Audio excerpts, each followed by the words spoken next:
You forgot to make me my lunch. The wife should never slack off with her house chores. My ears hurt from his scorching scream. Huh? You forgot to make me my lunch, huh? The wife should never slack off with her house chores. Come again? You can hear what I'm saying.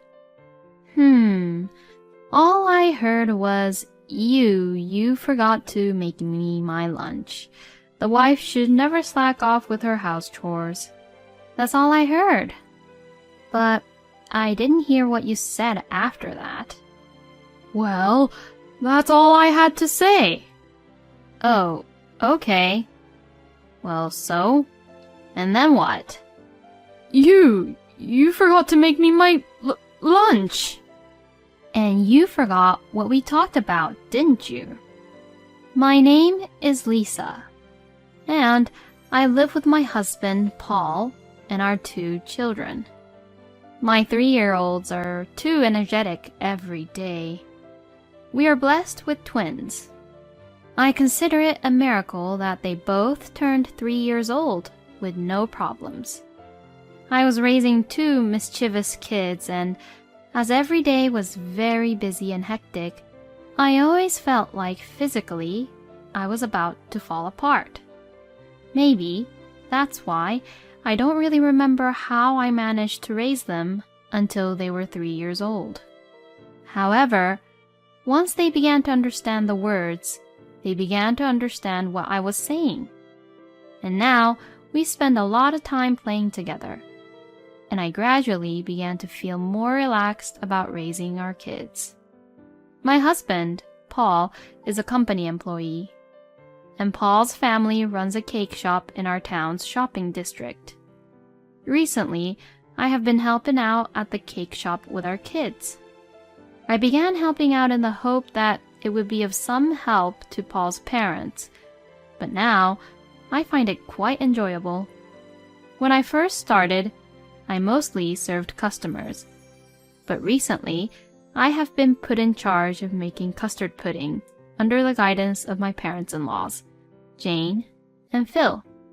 I am quite enjoying it and addicted to this job, but my husband, Paul, has no interest in his own parents' cake shop. He is just not at all interested in baking and eating cakes. Hey, are you sure you don't want to take over your parents' cake shop? You're talking about that again? There's no way I can take over the shop now. I haven't even had any training. Oh, so you're saying that you're willing to take over the business if you can get some training? That's not what I meant. I'm not going to take over the shop, no matter what anyone says. Because there's no future to it, you know that, right? The number of people visiting the shopping district is decreasing year by year. And because of that, recently, there are stores which are closing for good. And when I think that if I'm the cake shop owner, that's just impossible and unimaginable. Why not? Because it's embarrassing. Why would a grown man like me have a cake shop? I don't want to do that. Well, it's true that there are stores which are closing for good.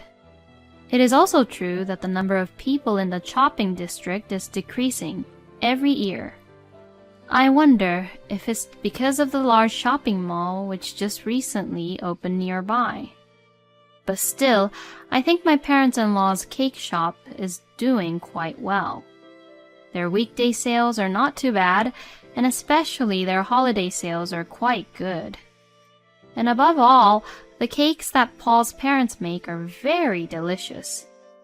It is a shame to see that not many people get to have the taste of their delicious cakes.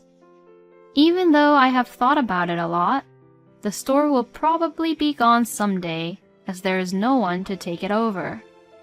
I felt very sad thinking about that. And my husband has zero interest in helping out his own parents at the cake shop. There is one place where Paul goes on his days off. Good morning. Are you going there again today? I call out to my husband, who has been rushing around in the morning getting ready for the day. Oh, we're going for the big one today. Well, he's in a good mood since this morning. Paul loves making bets through horse racing and boat racing. On his days off, he always goes to one or the other. You. What? What's with that face? What do you mean? You're bringing down my morale. If I lose, it's all your fault. Huh? You know you should just let me do what I want on my own day offs. I'm working full-time on weekdays to feed you and the kids. If he says that, then I have 0 days off having to deal with the twins, though. It is true that my husband's earnings keep our family running. But when we first got married, I intended to continue my job. But that's when Paul said, I'll work so hard that you won't have to put in all the hard work. You'll just have to take care of the family. I believed his words and devoted myself to taking care of the house, giving birth to our kids, and even raising the twins on my own. How dare he talks to me about doing what he wants to do on his day offs? Well, it's true I do help my husband's family business because I like it. And I accept that I am tired in my own way. But the fact that my husband is putting all his energy and money into what he only likes to do, that's not funny. Saying what he wanted to say, Paul left the house happily. And I take the twins and head to my in-laws' house. Lisa, thank you for coming in today too. Lisa, you really help us out a lot. As you can see, my mother-in-law Jane is a very kind person. And I'm so happy to see our adorable grandchildren. My father-in-law Phil is a quiet man, but he is smiling right next to Jane. I really wonder if Paul is actually their son. Jane always expresses her gratitude, but not once has my husband expressed his gratitude to me ever. Aside from my husband, I love both Jane and Phil. In fact, I think both Jane and Phil wants my husband to take over their cake shop. I could feel their hopes and sentiment from time to time. It's already enough that Lisa became our family to be Paul's wife. I'm really grateful. Jane would say this from time to time as if she was telling herself that. And Jane is such an understanding person who listens to me very carefully. Oh, Lisa, I'm sorry that Paul is being so selfish. Oh no, it's okay. Please don't worry so much. You know, Lisa, Paul is my son, but you have also become our daughter. If there's anything Paul's not doing right or he's being unfair, and if you're having a hard time, you can always talk to me about it. Thank you very much.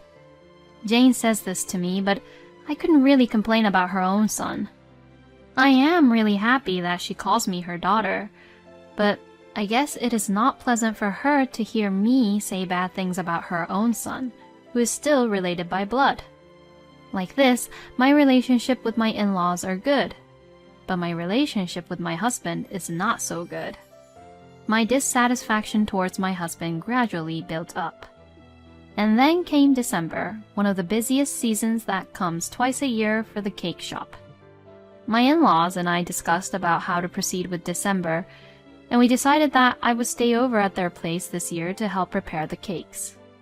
Hey, it's before Christmas, but I want to come in and help your parents with their cake shop, so I'll be staying at their place. Huh? You see, December is their busiest season. Yeah, so? What do you mean, so? It's not that easy with just the two of them at the shop, right? If I go and help out, we can finish preparing to make the cakes earlier, and they can get some rest too.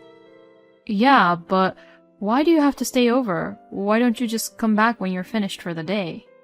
You've seen how hard it is during the busy season since you were a kid, right? I can help out early in the morning and stay late at night if I stay overnight.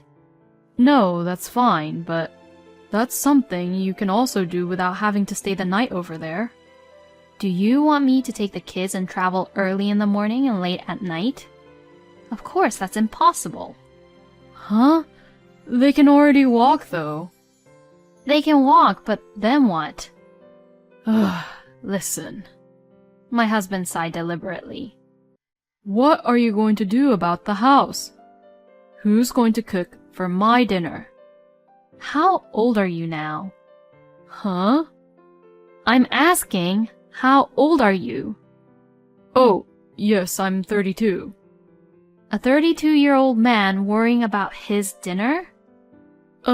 No, I meant... Speak up. No, I'm fine. I'm sorry, I'll take care of it myself. You should go to my parents' place to help them out, Lisa, please. Okay, I see. Well then, that's that. On the appointed day, I went over to Phil and Jane's house. It was a good decision to go to their house on that day. There was a large pre-order for the whole Christmas cake and more orders for custard pudding than usual.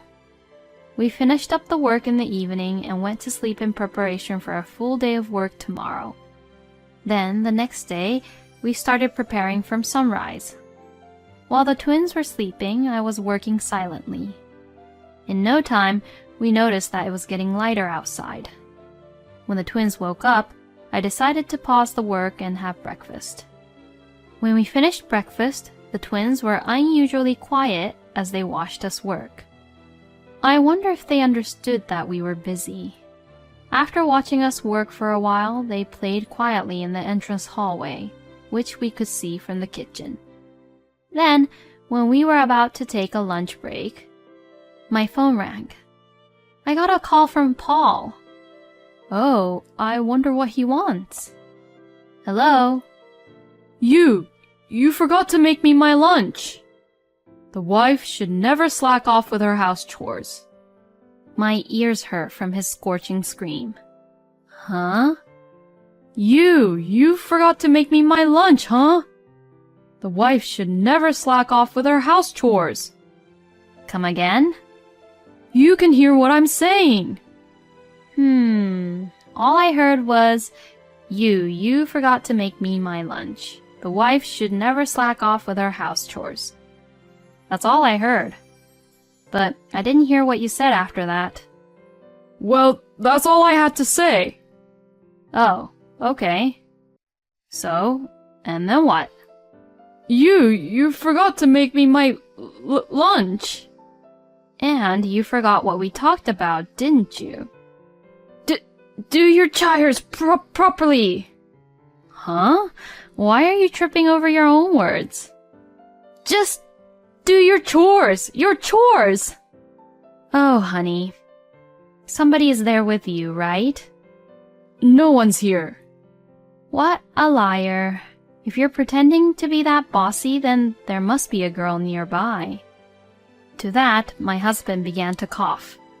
You know, I know you're an old man trying to show the young girls how cool you are, but it's not working at all.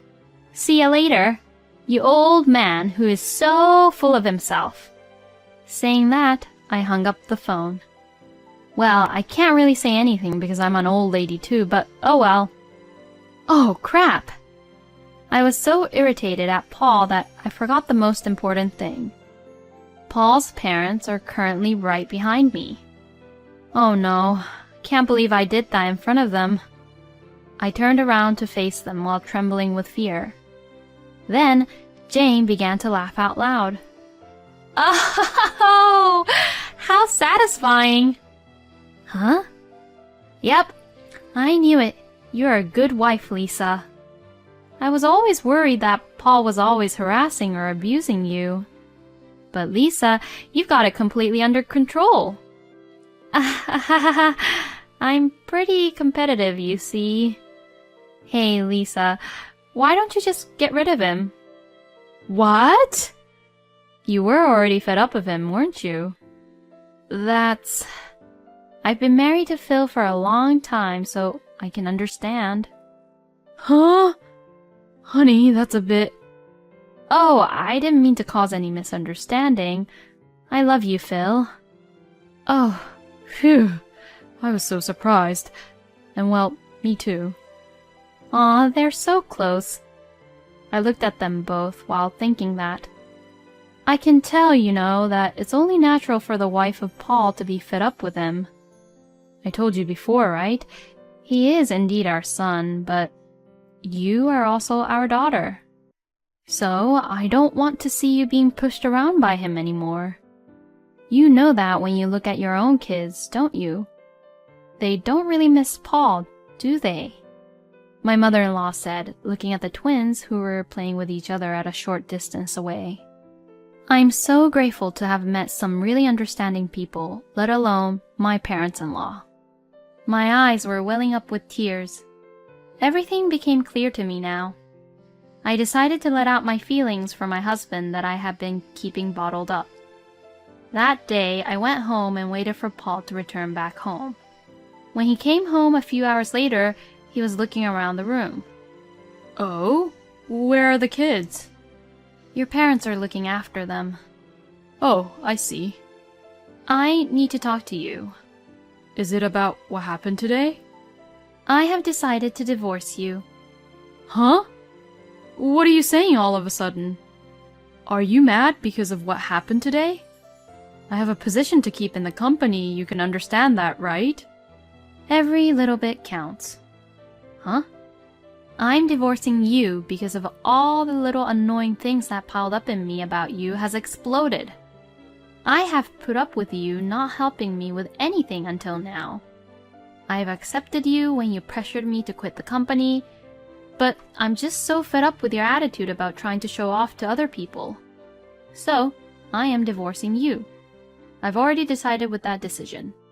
My husband's face was twitching while he heard what I had to say. Wait a minute. What about the kids? Don't you think it's pitiful that they're still that little and don't have a father if you divorce me? Don't you think they don't want a father who's just there? They don't even come near you and you don't recognize who is who, right?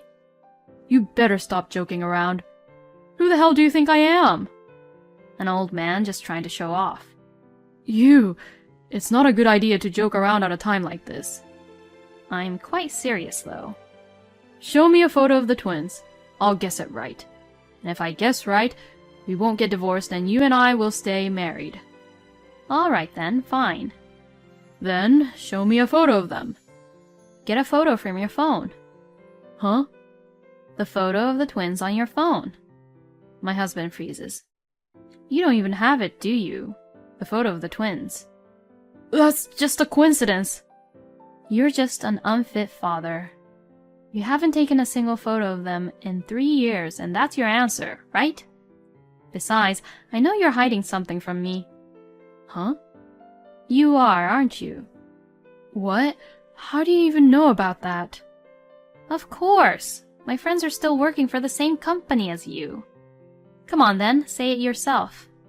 If I say it, then will you reconsider the divorce? Then no. No thank you. I'll say it myself. I heard that you were demoted and had your salary reduced for sexually harassing a new employee. You hide the truth and spend your days off at the horse races and boat races. What a great life you're living, huh? My kids don't want a father who was demoted for sexual harassment. Well then, call me when you sign the divorce papers. I am so sorry. My husband was on his knees crying, but I went through with it and left the house. Well, it also felt good that my knee hit my husband's head as I was leaving. When I returned to Jane and Phil's house, they welcomed me with a victory sign.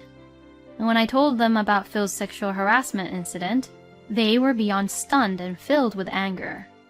When my husband followed me, Jane threw a holly ornament at him, telling him not to ever come back. Holly is to ward off evil at Christmas, you know. I love this part about Jane. After that, Paul seemed to be shocked by what was thrown at him, so he signed the divorce papers and put them in the mailbox. With this, my husband and I were divorced. My friends who know about this divorce incident have told me to get child support, but I haven't done so to this day. This is what I intended to do. I am going to raise my sons without getting any penny from him. I know him. Even if I claim for it, he's just going to argue back saying, I raised them too. I don't even want to get any help from that guy. And now I am living with Phil and Jane, and that's because I'm going into training. They said they want me to manage and take over the cake shop in the not-so-distant future. In order to respond to their wishes, I have asked them to help me raise the twins as I will undergo the training. Even now, my sons never once talk about their father and they are full of energy. My life is going to be fun from now on. I am glad that Lisa was able to get a divorce before the twins got hurt even more. I guess a bond can be built even if there is no blood connection. I hope everyone in the cake shop is smiling. Thank you for watching until the end. Please subscribe to our channel. We hope to see you in our next video.